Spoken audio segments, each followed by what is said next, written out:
বর্ধিত ভাতা কোন মাস থেকে এরিয়ার হিসাবে পাওয়া যেতে পারে? অনেক পার্শ্ব শিক্ষক বন্ধু জানতে চাইছেন, প্রশ্ন করছেন যে কোন মাস থেকে বর্ধিত ভাতাটা পাওয়া যেতে পারে। জুলাই মাস থেকে কি এরিয়ার হিসাবে পাওয়া যেতে পারে, অনেকে জিজ্ঞাসা করছেন। তো আপনারা যে প্রশ্নটা করছেন, জানতে চাইছেন যেটা, সেটা একেবারে অবান্তর কিছু নয়, এটা স্বাভাবিক প্রশ্ন। কারণ বিগত দিনে আপনাদের অভিজ্ঞতা হয়েছে যে গভর্নমেন্ট যে কর্মচারীদের জন্য যে আর্থিক সুবিধা অর্থাৎ বর্ধিত কিছু ঘোষণা করলে সেটা কিন্তু আপনার যে মাসে ঘোষণা হয় তার পরের মাস থেকেই তারা সেই বেনিফিট পেতে থাকেন। প্রাক্তন সরকারের আমলে একবার যে 4,000 টাকা মতো ভাতা বৃদ্ধি হয়েছিল পার্শ্ব শিক্ষকদের, সেটা কিন্তু দিতে দেরি হয়েছিল, কিন্তু আপনারা 3 মাসের এরিয়ার এককালীন পেয়েছিলেন, এটা আপনাদের মনে আছে। সুতরাং যেহেতু নতুন সরকারের আমলে যে বাজেটটা হয়েছে, আপনার জুন মাসে আপনাদের বর্ধিত 5,000 টাকা ঘোষণা হয়েছে। তো স্বাভাবিকভাবেই জুনের পরের মাস জুলাই থেকেই আপনাদের বর্ধিত ভাতাটা এরিয়ার হিসাবে পাওয়ার কথা, পাওয়াটা স্বাভাবিক।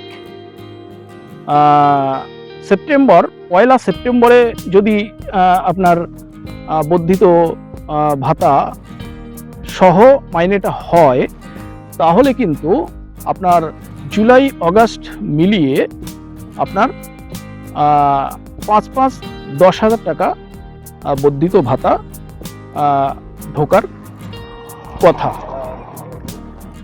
এখন সেটা সম্পূর্ণ নির্ভর করছে কিন্তু গভর্নমেন্ট জিওর উপরে, অর্ডারের উপরে। অর্ডারে যেটা লেখা থাকবে আপনারা সেভাবেই বর্ধিত ভাতাটা পাবেন।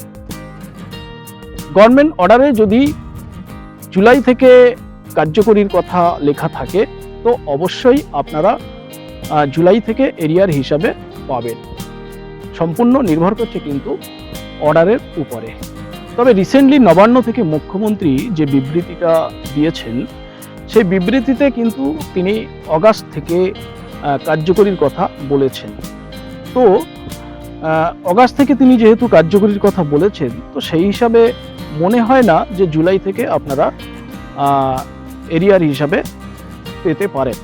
কারণ মুখ্যমন্ত্রী নিজেই রিসেন্টলি যে বিবৃতিটা দিয়েছেন, সেখানে কিন্তু আগস্ট থেকে কার্যকরী কথা তিনি বলেছেন। তো উনি কি বলেছেন সেটা আপনারা শুনেছেন নিশ্চয়ই, আরও একবার শুনুন, তাহলে কিছুটা হয়তো ক্লিয়ার হবে। সব রয়েছে সেটা পূরণ করব। এর সঙ্গে আমরা কৃতজ্ঞ 42,192 জন প্যারা টিচারের প্রতি, যারা অত্যন্ত অল্প বেতনে শিক্ষকদের সমান অংশীদারিত্ব দিয়ে আমাদের কোমলমতি ছাত্রছাত্রীদের পড়াচ্ছেন। এই বাজেটে তাদের মাসিক সাম্মানিক 5,000 টাকা বৃদ্ধি করা হয়েছে, যেটা আগামী আগস্ট মাস থেকে কার্যকর হবে। আমাদের বর্তমান স্থায়ী শিক্ষকদের ক্ষেত্রেও। যাই হোক, মুখ্যমন্ত্রীর কথা আপনারা আরো একবার শুনলেন এবং বুঝতেও পেরেছেন আশা করি, যে উনি কিন্তু পরিষ্কার বর্ধিত ভাতা পাওয়ার ব্যাপারে যেটা বলছেন যে আগস্ট থেকে কার্যকরী হবে। তো সুতরাং ওনার কথা থেকে বোঝা যাচ্ছে যে জুলাই থেকে সেটা হয়তো সম্ভব নয়, আপনারা যেটা আশা করছেন। কিন্তু আমি বলবো যে অর্ডার না আসা পর্যন্ত নিশ্চিতভাবে কিছুই বলা যাচ্ছে না, কারণ অর্ডারে যেটা লেখা থাকবে সেই অনুযায়ী কিন্তু আপনি বর্ধিত ভাতাটা পাবেন।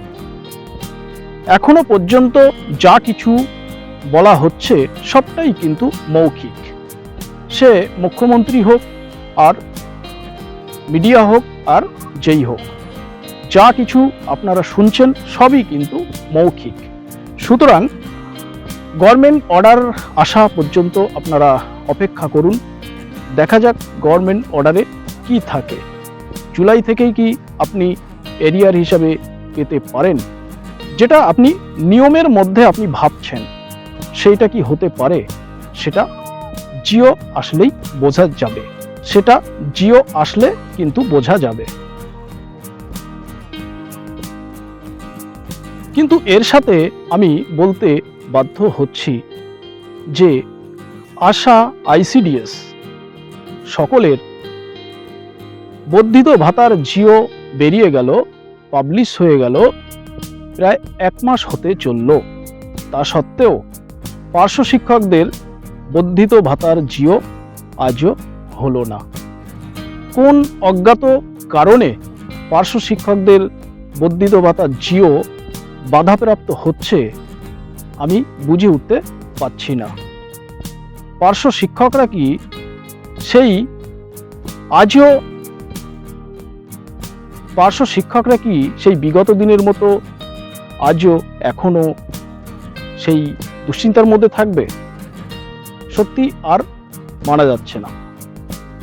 সোশ্যাল মিডিয়ায় একটা পোস্ট ঘোরাঘুরি করতে দেখা গেল, যে পোস্টটি করা হয়েছে রামপ্রসাদ দেওঘড়ি নামক একজন ব্যক্তির সোশ্যাল মিডিয়ার ওয়াল থেকে। সুতরাং রামপ্রসাদ দেওঘড়ির নামে একজন ব্যক্তির ফেসবুক ওয়াল থেকে পোস্টটা করা হয়েছে এবং পোস্টে যে বিষয়টা লেখা আছে যে সমগ্র শিক্ষার স্টাফদের 40% বর্ধিত ভাতা না ছাড়া পর্যন্ত নাকি তারা পার্শ্ব শিক্ষকদের জিওটা আটকে রাখবেন, এমনটাই তিনি পোস্ট করেছেন। তো আমি দেওঘড়ি বাবুকে বলবো, আপনি কি পার্শ্ব শিক্ষকদের বোকা ভেবেছেন, বোকা পেয়েছেন? এমন বোকা বোকা পোস্ট আপনি কেন করেন? আপনি কি বোঝাতে চাইছেন? মুখ্যমন্ত্রী থেকে কি সমগ্র শিক্ষার স্টাফদের পাওয়ার বেশি হয়ে গেল? ক্ষমতা কি বেশি যে মুখ্যমন্ত্রীর পাশ করা, নবান্ন থেকে পাশ হওয়া জিও সমগ্র শিক্ষার স্টাফরা আটকে দেবেন? এটা কি কোনো পাগল বিশ্বাস করবে? সুতরাং দেওঘড়ি বাবুকে বলবো, আপনি এই বোকা বোকা পোস্ট আর করবেন না, কারণ পার্শ্ব শিক্ষকদের আপনি বোকা ভাববেন না, তারা বোকা নয়।